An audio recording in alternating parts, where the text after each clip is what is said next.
ડીસામાં અગરબત્તીની ફેક્ટરીમાં આગ લાગતા દોડધામ મચી। ડીસામાં અગરબત્તીની ફેક્ટરીમાં ભયંકર આગ। ડીસા પાટણ હાઈવે પર અગરબત્તીની ફેક્ટરી મોડી રાત્રે ભીષણ આગ લાગતા સમગ્ર વિસ્તારમાં અફડાતફડી મચી જવા પામી।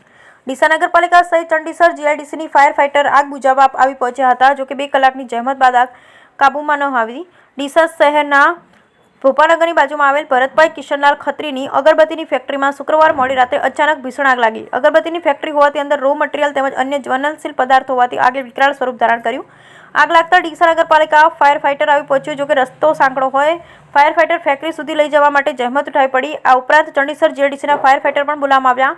2 કલાક સુધી ઉપર કાબુ ન થવાથી આજુબાજુના લોકો પણ ભયભીત થઈ ગયા। આગ લાગતી ત્યારે ફેક્ટરીમાં કેટલાક લોકો ત્યારે કામ કરતા હતા, એની કોઈ પણ પ્રકારની જાણકારી મળી નથી। જ્યારે આગ કાબુ મેળવવા માટે પૂરો પ્રયત્ન કરવામાં આવી રહ્યો છે। જ્યારે આ બાજુ ઘટના સ્થળે પોલીસ ટીમ 108 ટીમ પણ આવી પહોંચી। બ્યુરો રિપોર્ટ ભરત ઠક્કર, ડીસા, બનાસકાંઠા।